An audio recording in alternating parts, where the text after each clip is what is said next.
Welcome to the Driven Moms Answering Adversity interview series, Stories of Success Through Setbacks from Mom Elevated.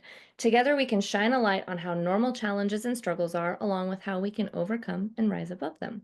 Today, we have Lauren to share her story with us today. I'm so excited. So, if you don't mind, would you go ahead and get us started by just sharing a little bit about your story? Well, I'm Lauren Kidd. I own Mommy's on a Mission or At Home Entrepreneur. There's lots and lots of space that you guys are welcome to come in. It's sort of similar actually to Mom Elevated. I wonder why, but it's got a sort of similar feel, but it's focused much more on business strategy, growth, emails, content, things of that nature. So that's where you can find me. And let's see, my story. It's a long journey. I've been an entrepreneur for 20 years. 20 years. I pretend that I look okay still, but 20 years. I started in health and fitness. I was a personal trainer. I had my own personal training organization. I still love health and fitness, although it's not necessarily my primary focus. But I've done health and fitness. Oddly enough, I've sold beauty products, which was not a good fit. I'm not a makeup person. I sell real estate. I run a business strategy company now, which is what I absolutely love. I love teaching moms how to start, run, and grow their businesses online through mentorship, Like coaching, people like strategy. me. People like you. Yes. Um, but it certainly wasn't easy. I've been running Mommy's on a Mission now for 9 years, almost 10. There was like a whole year of just planning. So I only count when I started, but 9 years I've been at this, but I have been coaching in some form or another for 20 years. So Amazing. And Lauren is forever my coach.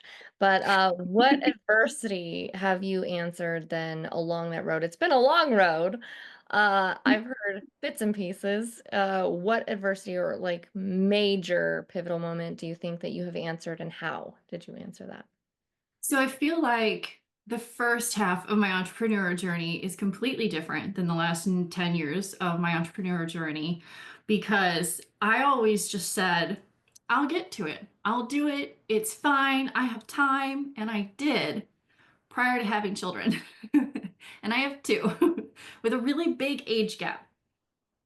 So I know. So I have in the last 10 years, I think has been the most challenging. I wouldn't say because of my children, but because of my children in the sense that I always want to make sure that they're my primary focus. And I lovingly like to call myself a mompreneur. I know that there's a lot of mom business people out there who don't love it, but I identify as, if you will, as a mompreneur because I am always a mom before I'm an entrepreneur. So I am a mompreneur. But I think my biggest hurdle is that the entire time of building any business I've ever done, for the most part, I've never had community or family support. Friends, family, community.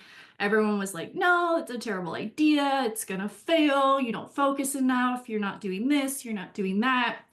So when people are like, I don't have my spouse's support, I'm like, I get it. I'm good. I understand. I decided really early on that I was going to move away from my family. So I've also always never had a community, especially when my kids were little. I've never had like somebody come watch them, family to come over and help. Nobody ran to the grocery store for me. No one cleaned the bathrooms or, let me run errands or things like that. So it was always a managing time, kids, business, house things without any of that support, while in the background, from a far distance, constantly hearing, you're going to fail. Just go get a real job. You're going to lose, everything, blah, blah, blah, blah, blah. But I never let it stop me. Or also, or also having them not believe you have a business?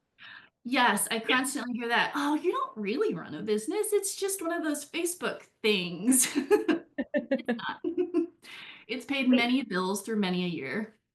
what do you think helped you yourself get through all of that then when you knew that you were going to face that literally every day and it was just going to be a new battle that you yourself had to like push through and get through, how did you do that? So I'm the type of person, if you tell me no, you can't do it, I'm just going to prove to you that I can, whether I like it or not. Like half the things that I've done in my life, I've never enjoyed or liked doing. I simply did them to prove to somebody that I could do them. But for Mommy's on a Mission, I did it because I knew that there were so many other moms out there who really wanted to start a business, but had that negative, you can't do it, it's time consuming, you're not going to watch your kids. And it never affects me because, again, I'm just going to do it to be like, fingers that I'm not going to show. I'm going to do it for that reason. So I wanted to be that at least one voice of support for the moms out there who were like, all I ever hear is you're horrible or you're not going to do it or it's a waste of time or it's a waste of money. And I'm going to be like, no, it's not. You can do it. It's amazing. It does feel good at the end. It's a really long journey. For all of those people out there who are like, oh my God, you can get rich quick. It's so fun. I am 10 years in, 10 years in, and it's been a long road. But I also had 10 years ahead of that to know what I was in for. Yeah, So for those who just started out, who always hear that negative in their circle, in their friends, from their family, from their spouses, I always wanted to be that voice that was like, it's okay. You can do it. I know you can do it. I'm here for you. I like that. That's amazing. And you are that for me for sure. I try. What do you think it is then about entrepreneurs that makes us continue on through challenges without giving up when it does get tough? Like what is it about not just the watch me, I can do this, but what do you think it is that when it times get tough, you're like, you know what? I'm not gonna go back to that 9 to 5 though. I do like the flexibility. I am gonna push through. What do you think it is? I'm going to be really honest, and I don't think a lot of people have it. Oh, there's some. And I this love, is called mompreneur life. yeah, yeah, right. I love it. Some tiny human screams and you have to go. I Um, love, I love the face change though when you knew that everything was like you can visibly see when you're like, oh, you're okay. Okay, good. You're good. I don't even remember the last question. What do you think it is that makes us continue on when times get tough? And you said not everybody has it. Okay. Okay. So I don't think everybody has it. I don't think everybody has that I can keep going. There is, I think there's a lot of people who want to be entrepreneurs because it's exciting and you can work for yourself. And the idea of creating your own schedule is something that's enticing. But I think a lot of people get into entrepreneurship without a full idea of what it's going to look like, or with the full mindset of, I have to sit down and I have to work. I know I can create my own schedule, but once I do it, I have to actually do the things. And I love my husband, and I'm going to use him as an example. But he thought when we got into real estate, however long ago, he was like, this is going to be great. And my husband is not a good entrepreneur. He's not. Again, guys, I've been doing this for 20 years. I know what it takes. I can sit at home and work even when the babies are making all the noise, even if it's a temporary distraction. But he is the kind of person who will make 2 phone calls and be like, well, I worked for the day. And that's it. So I would say that there's a lot of people like that. And I think that when times get really tough, if you're not really focused on that end goal of success or money or paying your bills or the title or whatever that focus is for you, I think you're going to dwindle out. But what I really, really suggest is that if that's something that you have that fire in your belly, you're like, I really want to do it, find somebody, whether it's a coach or a friend who's in business with you or a stranger who just gets it to help communicate with you when those times are tough, when you're just like, I'm gonna quit. I'm done. I don't like it. It's hard. I'm maybe I'm not doing it well. Maybe everybody's right because they're not. Yeah. Find somebody who understands what you're going through so that they can be like, look, absolutely, this is a wall. Let's get the rope and let's climb over it. Let's figure out what your next step is. Let's figure out how to get you over that hurdle so that you can keep going. Because again, it's one of those things where I'm not going to say you can't become an entrepreneur. You absolutely can. But you also have to have in the pit of your stomach that thing that says, I know it's going to be hard. And if it's going to get really hard and I'm just going to sit here and I need to have somebody who I can turn to. And I know that coaching or mentorship or programs aren't necessarily in everybody's budget. What I always recommend is that if it's something that you want to do, if you want to succeed, save. Even if it's, you say you're still at your 9 to 5, $50 from this paycheck is going into my coaching budget, or it's going into my program budget or my mentorship or whatever the program or whatever it is. I'm not a take a credit card out, swipe, go into debt to make it happen. That's just not the kind of person that I can be. There's a lot of people out there. It's not nice. But save for what it is that you want to do and just start small, take steps, make it happen. Yeah. And I think that accountability piece is huge, even if it is just somebody that you can go to and vent to. Some people, I guess, journal through it. I feel like that's still missing that element of somebody coming back at you and asking you questions or just giving you that extra support. But I think that accountability piece is huge Mhm. for someone who took 3 months off and then is now trying to get back into it by themselves. It's incredibly hard when you have had that accountability piece that whole time to now just rely on yourself. I rely on my kids now at the moment. I'm like, "Hey guys, I gotta do this today." And they're like, "Okay." I'm like, "Yeah, thank you. Great. I'm so excited." Because it really does make a big difference to have somebody that you are telling that you're gonna do something. It's that piece that, like, you can tell yourself all day you're gonna do something, but when you're telling somebody else, I feel like it just gives you that extra oomph of wanting to actually get it done, so Mhm. that you can then go back and be like, "I did that thing. I did it." It's so satisfying. But When you know that you have to go back to tell somebody that you did or didn't do what you said you were going to do, it makes you do it because you never want to have to go, I didn't do it. I didn't do it. And they're going to be like, why why? not? Yeah. And you're like, "I don't know, I just didn't. I just didn't." So, Yeah.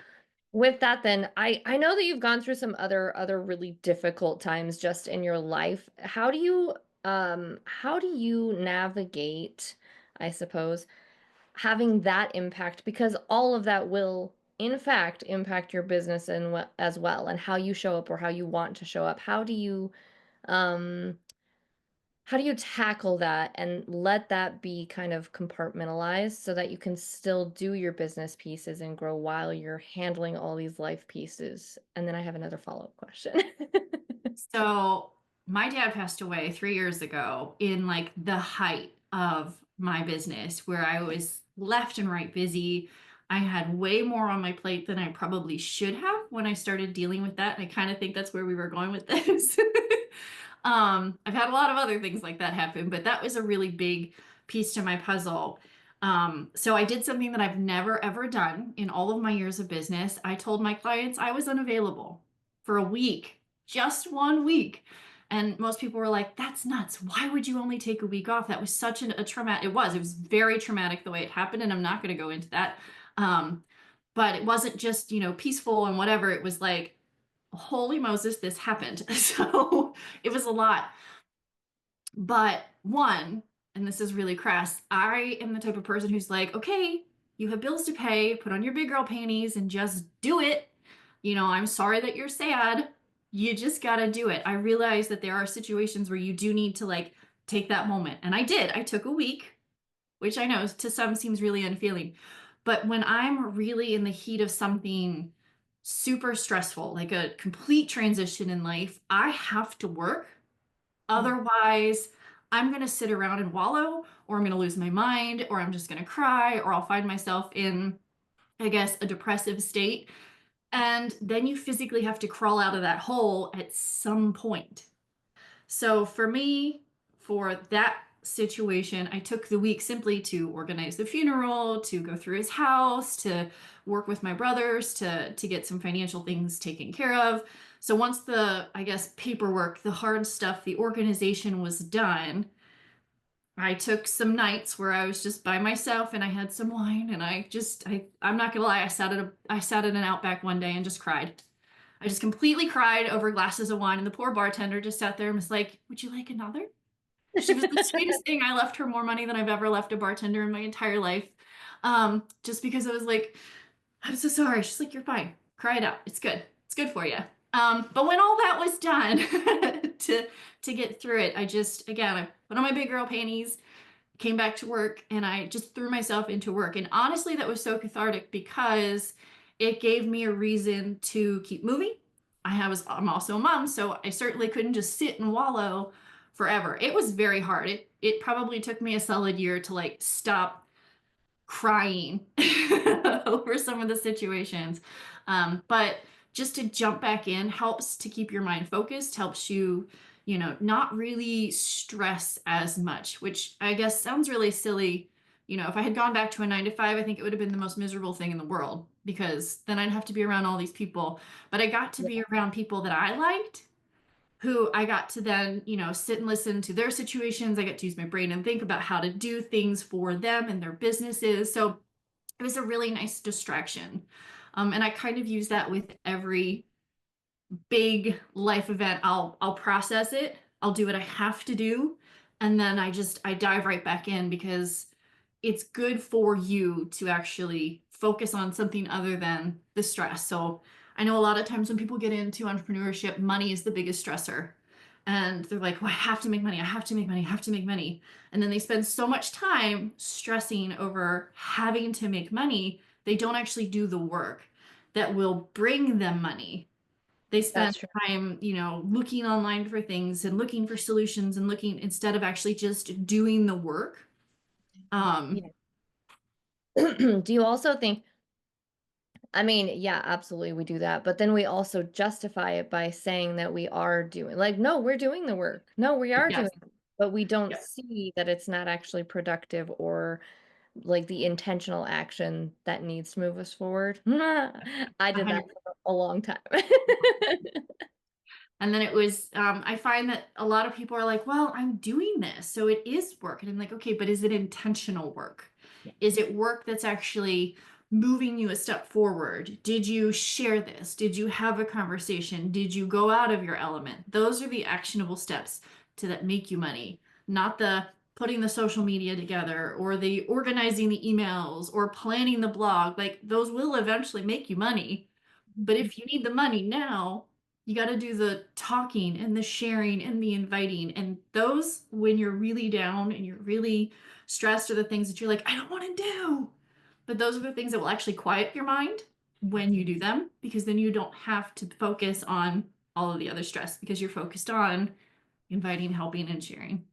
Yeah. Inviting, helping, and sharing. I like that.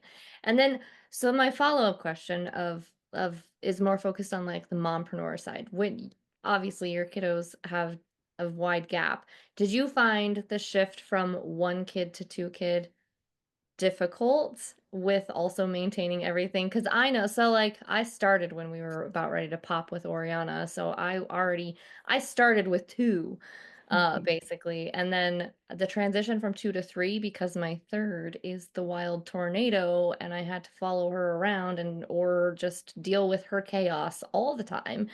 Um, that I found that the most difficult part of like accepting, allowing, and I know that you also don't like messes, and that's been new right now. So how have you felt that shift? So it's been really wild because my two are polar opposites. And I know that every mom is like, oh, my kids are so different. No, no. No, no, it's not like they're different. They're like they don't come from the same family. They do. They do. I want to clarify. They do. My husband and I made the children, both of them. So, but like you would not think that the one is ours. Just I would. I told you that I your know. first was I a know you firstborn did, but I swear child. I look at her sometimes and I'm just like, how? I was working on something the other day and I had the pack and play folded up because I was taking it to my mom's because she uses it way more than I do. I just let the mess happen. I'm trying, I'm embracing. But I turned around to send an email and I turned back around and she's standing on top of the plaque and play going, my other one would have just looked at it and going, no. I'm not And gonna it do just that. stay there. But no, Yeah. I don't the mess drives me nuts. I find myself in my office a lot so that I don't see the mess. Mhm. Um I didn't have that luxury when my first was born because I didn't have an office. So I just lived among the mess. But what I'm finding the most difficult is I won't say starting over because my business is very established, which I am very upfront with because when my first was little, I was physically building my business while he was little and going. Now I do have, and I call them luxuries, to be able to step back and let things just work on their own because things are scheduled, things are published. There's chaos going on right now. It's perfect.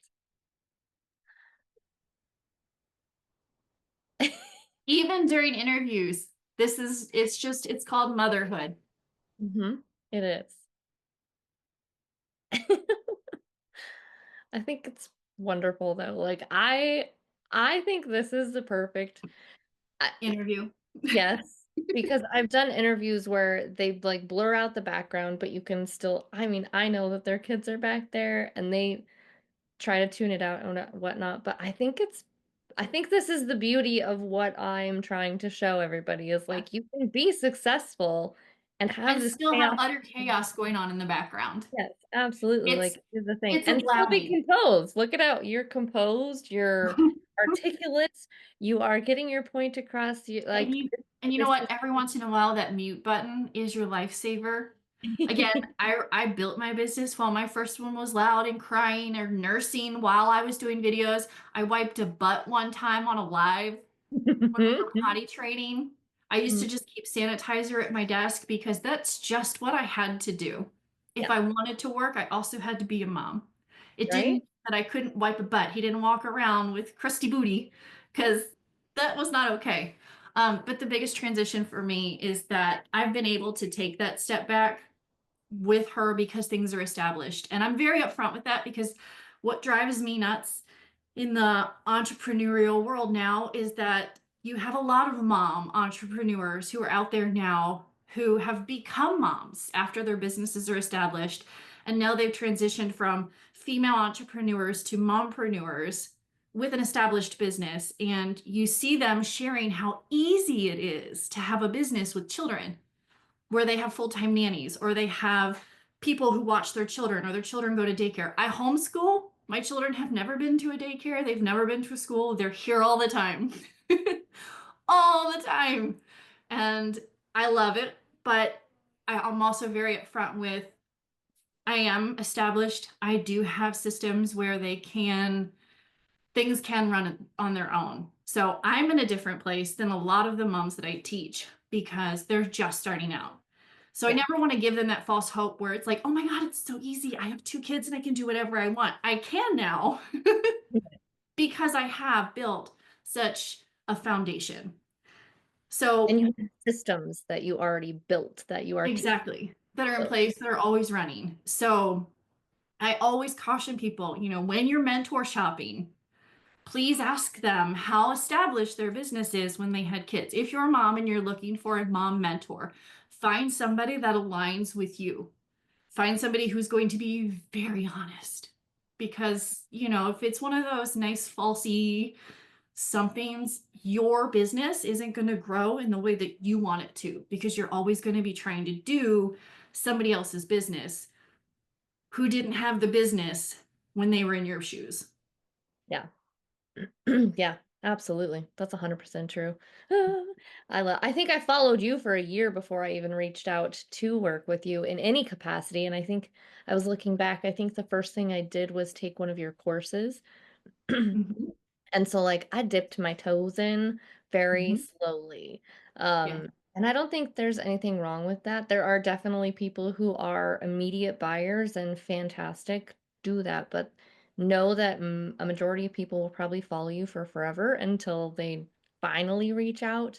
For that They're very silent reason. stalkers. Yeah, they're feeling you out. They're making sure that you're gonna be there still, that you're living what you're speaking. And I mean that's what I was doing anyway. Yeah. Honestly, in all of my years of being in business, and especially in this business, is that I find my most successful clients are the ones who were the most cautious. They did their homework, they did their research. They didn't just jump in and go, "Okay, let's do this." They silently stalked me. I have another client, she's an accountant, and I love her dearly. But the very first time I ever had a conversation with her, she says, okay, so on this date you did this, on this date you did this, on this date you did this. And I had all of this stuff. And so I had some questions. And I was also wondering if you were taking clients. And it was like, oh, okay, let's do this. But they were very well informed. And to this day, you're still in business, they're still in business. I have a handful, and I'm only going to say a handful. And I've worked with hundreds of mompreneurs over the last 9 years, 10 years. And probably two handfuls are still in business because they have the right mindset, they have that continual support, they did their homework. Yeah. Sadly, we're seeing a lot of mompreneurs jump into the entrepreneurial world and they're going with that flashy, I'll make $100 million coaches who have established businesses who are preaching to new entrepreneurs as if it's an overnight thing. And Yeah. it's not an overnight thing. And so I like to be very upfront. Those I coach, I'm like, just be honest, be upfront, especially if you're going into the coaching world. It's not a facade. It's not a fake it till you make it. It's not put on the riz and show them, a good time. It's help people because this is a great entrepreneurship is great. It can be fantastic, but you have to have the right mindset, the tools, the help, the support to make it actually successful. Yeah. Yeah. Yeah. And you didn't have the built-in support, but you can create that support yourself. You can build that foundation and find the people that you need. I like that. I'm Yeah. 9 years in and I still have very big trust issues with other people and my children. So Yeah. Yeah. if you want that support system, you can have it. Let's define that. That's true. Very true. Whatever type of support you want to seek, you can. Right, exactly. So what overall takeaway or lesson do you think that other mompreneurs would be able to use specifically from your experience? Find somebody who understands and is honest about the process. Um, I have worked with a number of mentors and I've wasted a lot of money. Sometimes I didn't have it, sometimes I did, and I shouldn't have spent it on people who promised, the flashy whatever. Business ownership is not short term, it should be long term. Most businesses, what is it now? Don't make it past the 3rd year mark. It used to be 7, Yeah.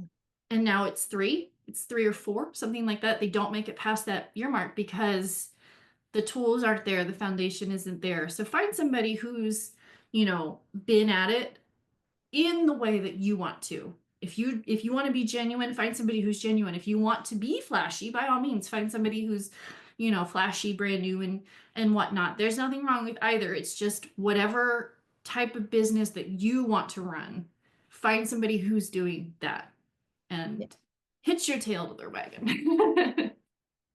I also follow people who are very opposite of me just because I like to see some of that sometimes. But I am very well aware of the fact that that is not how I would ever run business. So I've never worked with said people for that reason. I like to follow them and see what they do, but I will never, ever work with them for the reason that I'm like, Anymore. anymore, Anymore. anymore. I for sure have done that a lot in the past. Flashy exciting can be really exciting, but it can also be a very hard financial lesson Yes. if you're not careful. Oh, 100%. I have stories for days for that. What's the best way for others to find you if they want to work with you, if they want to be in your space, if they want to learn more about you? You can come join Mommy's on a Mission. I will let you share that link. You could just type Mommy's on a Mission into the search bar and you will see it. It's got, I don't know, 15, 16 something thousand mamas just like you wanting to start, grow, and thrive in their business. Or you can come find me at homeentrepreneur.com. And all of my goodies, freebies, I have 30 some freebies because I love to give away for information because I think everybody should have a chance to start. Love that. Yay, thank you so much for joining us today. It's been what, 2 years that I've had the interview series that I finally was like, hey, you want to be on it? So I'm super excited. Thank you. I always tell everybody your story is inspirational, but your willingness to share it and be open about it is very much appreciated and needed, especially in this time of in this day. Oh man. Um, Thank you. I'm so excited. You guys, this is the first time I've actually like sat down and talked to her for a little while, so face to face especially. I'm excited. Mhm. I For enjoyed those it. of you out there facing your own adversity, know that you are not alone. That's why we are doing what we are doing here. When you need an extra hand or mind for brainstorming during your mompreneur journey, we would also love to work with you through the Mom Elevated Society, which now has Gift Yourself Grace and trainings and all the things. You'll find monthly check-ins and for goal setting and assessing, and so much more for both your business and your mom life. And until next time, keep shooting for the stars.